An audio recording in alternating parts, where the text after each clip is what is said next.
Ricky here with Breaking Your Barriers. And what I'm going to share with you is not going to be the first time you've heard it. Today, I'm going to share with you some life-altering principles. Some people call them success principles, but I call them life-altering principles or life success principles.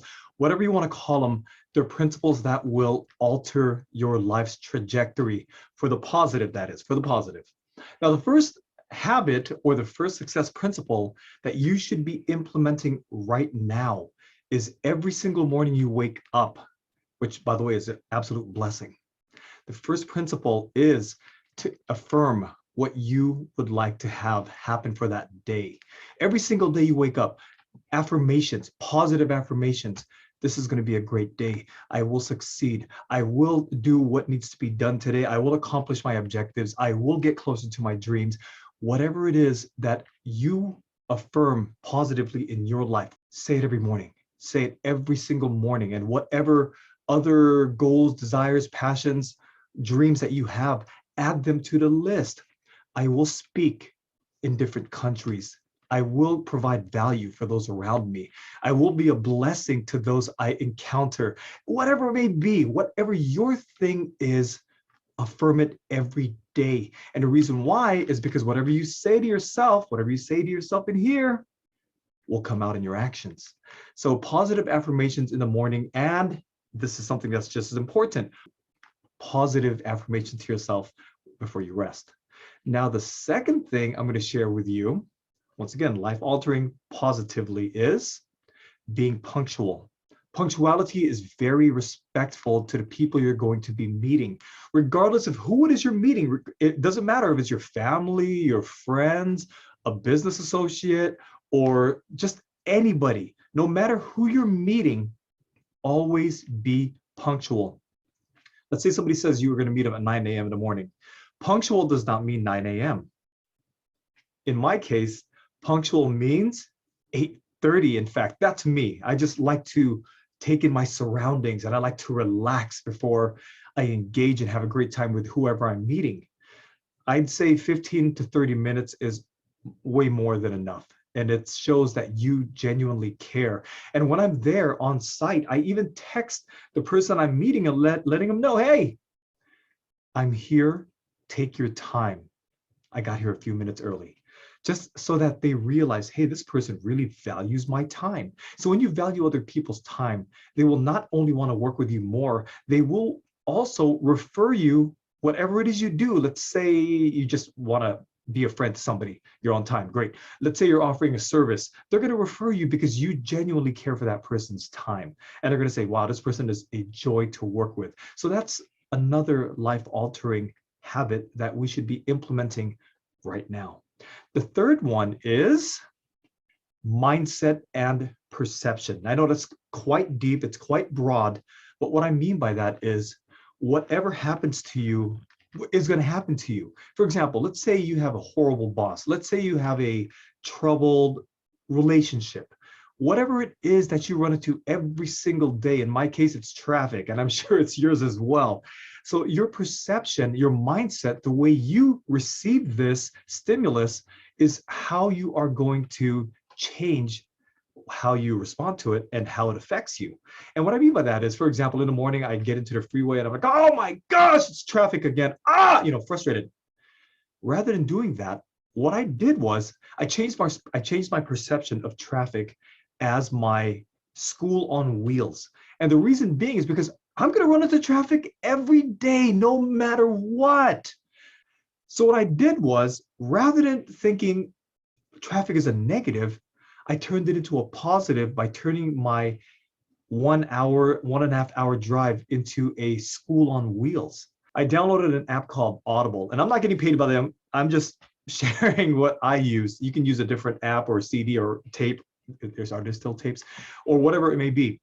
And I listen to trainings with regards to mindset, with regards to improving your attitude, friendship, business, finance, whatever it is that you personally are interested in, you could probably find it on Audible. And while you're in this 1.5 hour drive in this thing that was pissing you off in the first place called traffic, now it becomes a school, it becomes a joy, it becomes a chance for you to get educated and to change your life every single day for that hour and a half.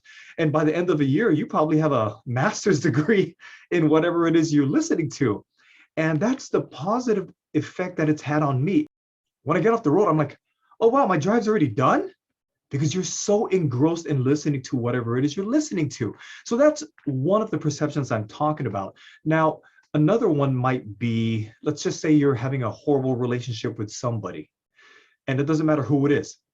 A horrible relationship with somebody, just for whatever reason, maybe you're clashing, different attitudes, different beliefs and values. The way I've overcome this challenge, which you really have to work on it, let me tell you, is by changing my attitude. When I see the person that makes my blood just go, "Urgh," what I do instead of approaching them with that body language, because even if you don't speak and they see your body language and they see the way you're uncomfortable, they'll know. They'll know. Whoever it is you're not fond of will know. So the best thing to do is to change your own attitude and not let an external factor, a circumstance, somebody else who has no control over your life ruin your day, days, weeks, months, years, however long you've been working with them or have been around them. The moment you change your attitude, causes them to think, wow, what's going on here? Hopefully. Now, I'm not saying that's going to be the case for every single person. However, if you have a great attitude, regardless of who used to piss you off, it'll make such a huge difference in your life. And I'm speaking from sheer experience because I don't want to go into the office pissed off. That's the last thing you want to do. I got 8, 9, 10 more hours with this person. So you want to go in there, you want to have a great attitude. You see them, and as long as they're not in your face the whole day, you see them, you greet them, say, hey, how you doing? And then from that point on, hopefully they realize you are a great person. You are somebody they should respect. You are somebody they should befriend.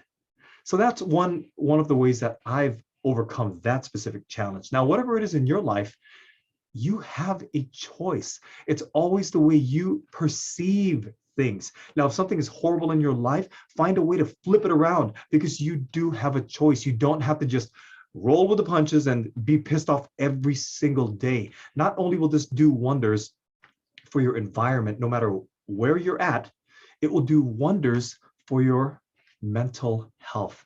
You'll feel so much better. You'll be at peace. You're not going to feel like a war freak wherever it is you go. You're not going to feel anger, animosity, resentment, whatever it may be. You will feel at peace because you chose to change your perception, your mindset of what used to bother you. And I hope that helps. I really hope that helps because it's helped me by looking at it in a different way. Traffic no longer irritates me. The person that used to bother me has now become my friend. So it's wonderful. The fourth life-altering tip I'd like to share with you today is discipline. And when I talk about discipline, it is a very broad subject. I literally could spend hours and hours and days and weeks on the subject. However, discipline is basically doing what has to be done, even if you don't want to do it on days where you are just completely bombarded and you are just completely overwhelmed. However, you make the choice to do it because it's the right thing to do. And the reason I kept it broad is because it doesn't have to be enormous. It doesn't have to be massive. It can start small, very small. In fact, one of the things that I hated to do every single morning was make my bed because my thinking was, well, I'm going to sleep in it later on. It's going to get messy anyway. And that's true. But when your bed is nice and neat in the morning, you just have that pride. You're like, hey, I'm always doing this and I'm making sure that my bed is clean by the time I get home. It's basically a present that I get to unwrap. And what's even more amazing is once you make it part of your life, it no longer becomes a chore. It becomes natural. It becomes something that if you don't do it, you feel weird because it is now who you are. And yes, it is basically reprogramming your mind to do something that you are not used to doing. So in my case, my discipline made me become who I am today, which is somebody who doesn't even think about it. I get up in the morning, bam, I fix my bed. And when I fix my bed, not only does that translate into a wonderful habit for me, it's not even a habit, it's part of my life now. It also moves into different areas of my life, which means we are consistent. If we are organized from the smallest things, such as fixing your bed or fixing the table or organizing your paperwork, it will translate over to everything in your life, because we as people cannot live inconsistently. What I mean by that is, if we're lazy, we're going to be lazy in almost everything we do. However, if we're hardworking, we're going to be hardworking in everything we do. If we give our best in what we're passionate about, we typically are going to give our best in everything we're going to do. So when it comes to discipline, it doesn't have to be massive. It doesn't have to be humongous. It can start off with the smallest things. And those small things can now move on to medium-sized things. And then you can even accumulate multiple small things that you have in your life, and you're doing it because it's no longer a habit. It becomes you. You've reprogrammed your mind to become organized. You've reprogrammed your mind to be positive. You've reprogrammed your mind to whatever it is you want to accomplish in your life. Once again, start small and make sure to do it for at the very least, a week, and track your progress. What I mean by that is, write it down and say, hey, bam, check mark, bang, check mark, ooh, check mark. Oh, I don't want to do it today. Okay, I'll do it. Check mark. And then that 1 week, 2 weeks, 3 weeks, 4 weeks, your 4 weeks now turns into 6 months, and it's going to become who you are. Give it a try. Try. Trust me, I hated fixing my bed. I'm going to be honest with you. I hated it. Now, I don't even think about it. So these are the 4 life-altering tips, suggestions, recommendations. You call them what you will. This is something that has become me, and I know it can and it will become you if you will just do it. I'm serious, just do it. Don't even think about it, just do it. Don't contemplate, don't say, maybe someday. Get rid of those words, someday and maybe. Get rid of those. Just do it. The time to do it is now. Small, start small. Once again, the 4 tips that I gave you today are daily affirmations, punctuality, mindset/perception, and a very small part, yet powerful part, of discipline. Once you gain all of these, which we should be utilizing now, I promise you, your life will change within this next few months. That's not a guess. That is an experience from my part. Now, am I saying it's going to happen at the same time? Of course not. Some of you might do it quicker than I did. Some of you might do it a little bit slower, but ultimately, you're going to get to that goal. You're going to accomplish what it is you want to accomplish, and you're going to do what you need to do because you chose to alter your life. Until the next video, I'll see you guys.